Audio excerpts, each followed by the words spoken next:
ही आमची झोळी. आम्ही यात जागा नाही देणार कुणाला.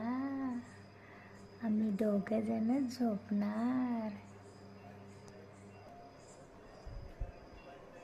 ते जागा देणार नाही तर आम्ही आमच्या छोट्या बारक्यांना दुसरी झोळी बांधली आणि याच्यात त्यांची मम्मी पण झोपली. बघा, ते 2 पिल्ले तिकडच्या झोळीत आणि हे 4 जण इकडच्या झोळीत. बघा बघा कशी झोपलीत छान. वा वा वा वा, मज्जाच मज्जा. बघा 2-2 झोळ्या.